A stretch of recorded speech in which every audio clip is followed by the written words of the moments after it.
originators and realtors for that matter, but especially on the loan originator side with refis tapering off, we typically run back to the real estate partners, but they don't have any real estate to sell. So you gotta find a third vertical, something else where you can make some money. Commercial might be just the thing for you. NREP Commercial is getting launched next week. We have a webinar on the 11th at 9 a.m. Pacific time. No NMLS requirements. You become a marketing agent on a 1099. We teach you how to do everything. It's easy. Register for the webinar by clicking the banner you see right here on your screen, right below the video, or this very banner on your right as well. Be at that webinar, March 11, 9 a.m., NREP Commercial Lending. Oh, and by the way, on that, guys, for realtors and lenders out there, you do a referral. There's really good money in this. You have to consider it. Also think of this, 2021 is going to be the biggest year on the books for commercial lending. It's going to be what refis were last year for residential. So this is a huge part of the market. Oh, and speaking about the lack of inventory, as Frank was just mentioning a moment ago, I always thought this would be a great idea, Frank. I looked into this. Now, we know from Fannie Mae that those that are 90 to 120 days late have gone up fourfold over the past couple of months. And Fannie, according to their fourth quarter 2020 earnings reports, as we spoke about before, said that they are going to see a 6-time increase in those that are 90 to 120 days late. These are people who are going to go into foreclosure. For a real estate agent right now, what I would do, and I've looked this stuff up, okay? You can go find leads. You can purchase leads, cell phone leads, and it's not terribly expensive. And you can find those people who are 90 to 120 days late in your area, and for like a couple $100, you can get that list. Here's how the whole thing works, though. It's pretty trippy. They can't actually get the mortgage record to tell you if somebody's 90 to 120 days late. What they can do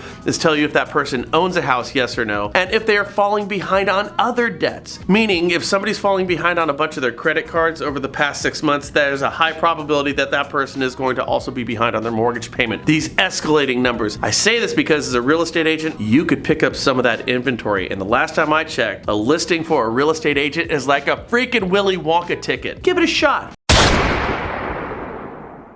On with our show. Following HUD's lead, speaking of foreclosures, the FHFA has extended Fannie and Freddie's forbearance to 18 months. So it's not just FHA now, it's Fannie and Freddie. That's a year and a half where somebody doesn't have to make their house payment. Now, we brought this up before. What if that person in the forbearance simply can't make their payment? Should the person in that forbearance who can't make the payment be allowed to make the owner of that mortgage-backed security to delay an eviction for 18 months? It seems a bit unfair, especially when you consider the glut of buyers and the utter lack of inventory we have right now. In short, we have about a 10-to-1 ratio of buyers to homes on the market. Now here's where it gets really kooky. If a landlord can't make the payment, they have the same protection as someone living in the house as their primary residence. Thing is, the landlord can go into forbearance provided they don't kick out the tenant for not making their payment. This is very nuanced, but think about this for a second. So scenario number one, the landlord goes into forbearance because the tenant quit making their rent payment. Thus, the landlord doesn't have the money for the mortgage and only then goes into forbearance. Scenario number two, the landlord goes into forbearance even though the tenant is, in fact,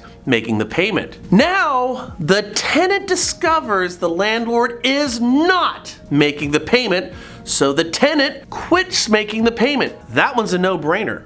Or the tenant never figures out the landlord is not making their payment. The tenant continues with the full payment. After 18 months of cashing in, the landlord short sells the house, pockets all the proceeds from the tenant while the landlord, was in forbearance and has their credit all cleaned up in just a couple short years. Pockets all of that money. Now, you think this won't happen? Well, then you weren't around during the real estate debacle of 2008. Because back then, how many foreclosures were delayed due to volume and loan modifications? And this is where opportunistic homeowners kept collecting rent on homes that were in foreclosure. Tons of them. This was all over the place. Finally, on this point, it's called an investment property. Since when is the government covering my investments? Now, if that is the case, as it is with houses right now in forbearances, I personally want financial relief for my ill-fated investment into GameStop a couple of weeks ago. A question.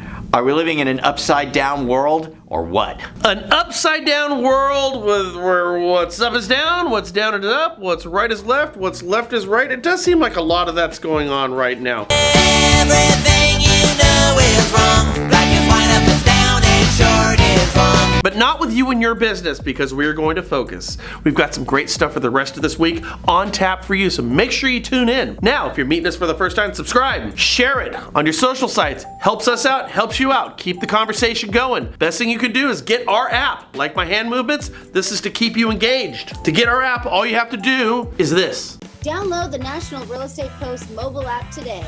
Available on Apple Store and Google Play. Just search National Real Estate Post.